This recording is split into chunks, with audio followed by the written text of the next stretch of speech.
and visionary in the field of education, Professor 𝐄𝐝 Aggarwal, as the President of South Asian University and Chief Mentor of EduSkills Foundation.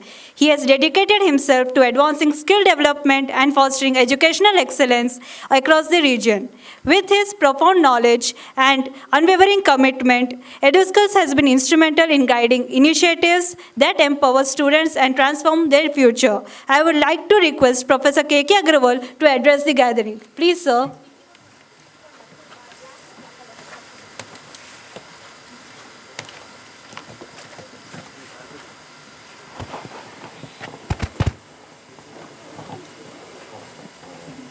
The chief guest for this morning,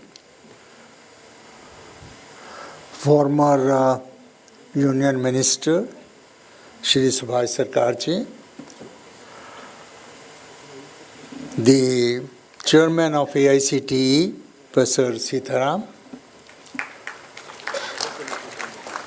the person behind many initiatives of AICTE, particularly internships and Anuvadini Buddha Chandrasekhar, CEO of EduSkills Shubhajit, respected delegates, ladies and gentlemen. I have been associated with EduSkills for quite a few years. And what has impressed me the most is the sincerity on their part, the steadfastness on their part, and taking the things forward without much pomp and show, but quietly and steadily and steadily. I think it's duty of all of us to compliment them, to congratulate them, and ensure that their success continues manifold in the coming years. I like to take this opportunity, first of all, to wish EduSkills many more productive years in the coming future. Friends, AICTE in the last few years has changed the domain of technical education, making sure that the technical education is not confined only to within the classroom or within the laboratories of the institution. We had a bit of industrial training element and engineering education all through, but that component was so small and so insignificant at times that it did not make a dent.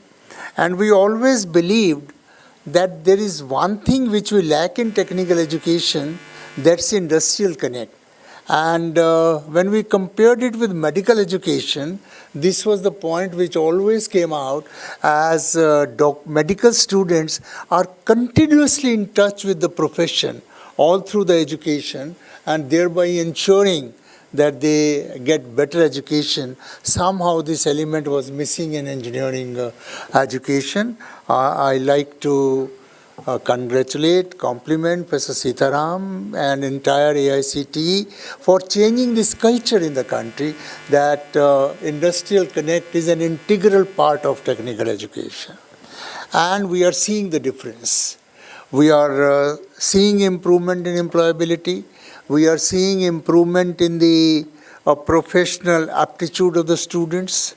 And I always say, when I was Chairman National Board of Accreditation, one very beautiful sentence in that book is, the accrediting body should ensure that the graduates are proficient in knowledge, skills, attitude and behavior. Now the four components which are listed in the book of accreditation is that we should ensure knowledge, skills, attitude and behavior. Somehow, over the period of years, knowledge only remained as a component and all the three components went down the drain, and thereby we created all sorts of problems like unemployment and lack of attitude and so on and so forth. We have enough material published and otherwise to prove that it is attitude which counts the most for most professionals in their entire service domain. And educational institution is the place where it has to be inculcated. And to inculcate that, we need something beyond traditional teaching. And whether it comes by internship, whether it comes by whatever activities. I was reading an article which said when we grow to a maturity level of say 40, 45, we analyze that whatever we are doing today, only 15% of this we learnt in the classroom. And 85% of this we learnt outside the classroom. That outside the classroom may be internship, maybe attending meetings like this, maybe participating in debates, maybe participating in extracurricular activities, and all that was missing, which is now probably we are trying to revive. Friends, I'll just like to keep one or two essential points in this August gathering. I will first like to congratulate all the colleges and the states which have been awarded and recognized. Not that it matters for them, but it matters for the whole country to make sure that we should also do it. And that's important. I remember when we talked to a representative, very senior representative from Goa, he said we could do it because we are a small state. I don't agree, sir. It doesn't matter whether you are small or big. If you want to do it, you will be able to do it. And if you don't want to do it, you will not be able to do it. This small and big is an imaginary division which we have created in ourselves. Similarly, I say many a times, this private and government is also an imaginary division which we have created in ourselves. We have to change the mindset completely. It doesn't matter how big you are, how small you are, what is your governance structure. If your paramount qualities become quality is my aim, relevance is my aim, it will happen irrespective of the size, irrespective of the governance structures, and that change we have to bring in. And Dr.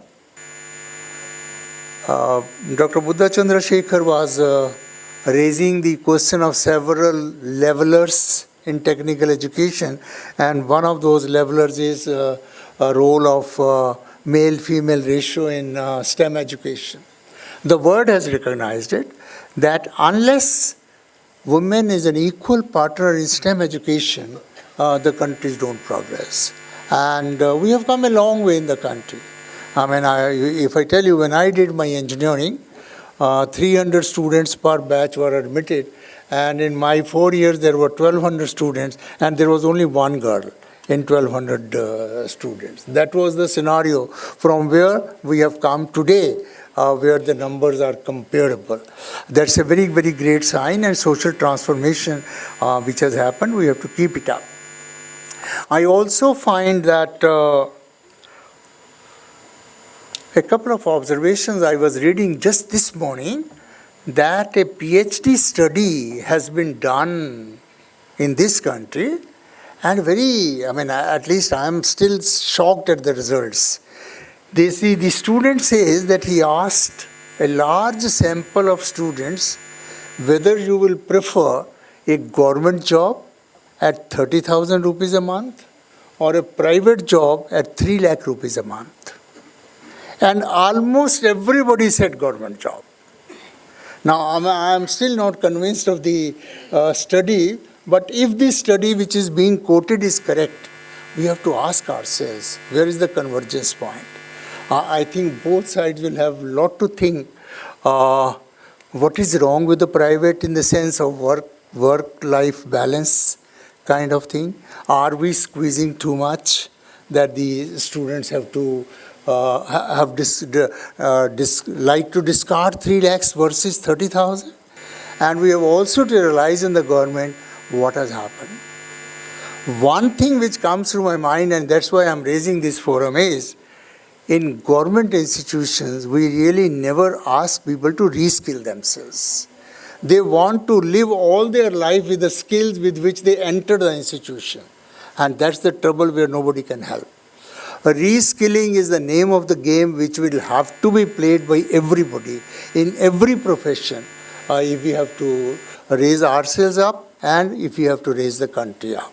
And therefore, I was extremely happy, and again thank Professor Sitaram for the initiative that internship has been extended to beyond engineering also. Because ultimately internship will have to be for everybody. It's just connect with the real life, nothing more than that, and that will have to be practiced. And finally, friends, I will say that diversity itself can lead to good leveling. And with my experience of about 8 months leading a university, probably the only university in the world which is created, funded and governed by 8 governments, is a unique example by itself. But what I have found is, if you really go deeper, how diversity leads to leveling of situations is very important. I think first time in the history of my university, we celebrated Independence Day, we celebrated Republic Day, and last week we celebrated Hindi Divas. And what surprised me most was that the students from other countries came to me after Hindi Divas. They said, sir, we spent 3-4 years in India, at least give us a course in Hindi. Now that's something we did not strike any academicians, but did strike the soul of the students, that we study in India for 3 years, at least we should learn Hindi. And I have decided that from this January onwards, I'll first start a course in Hindi, and then maybe another our Indian languages and SAARC languages also with the passage of time. Why I'm raising this is we have to pick up from the diversity everything, and I have requested Buddha Chandrasekhar to come and explain Sunday Anuvadini for if it's possible for all the SAARC countries. Then we can even start distance learning in regional languages, and because if Anuvadini works, then you don't have to bother about a teacher, whether he knows that subject or not, whether he knows that language or not. You have a good, best teacher, and then followed by Anuvadini. If this interface works, then I think we'll be able to do many great things. I once again congratulate Shubhajit for doing an excellent service. And I mean, if I use the word very, very non-commercial kind of organization, and that is what impresses me the most vis-a-vis what I see other way around. So I wish them all the best on behalf of all of you. I have been attending this conference for 3-4 years, and I find many people here are consistently supporting it and doing it very well. I wish them multifold success and multifold participation to ensure and to keep in mind this country is too big and our efforts will have to increase. Whatever we are doing is little too less, and that effort has to multiply. With this, I wish you all the very best and hope that we have better and better conferences, better and better results. As Shobhajit said, 1 million next year. Let's hope 1 million, 2 million, 5 million, it goes on. Thank you very much and all the best. Thanks a lot.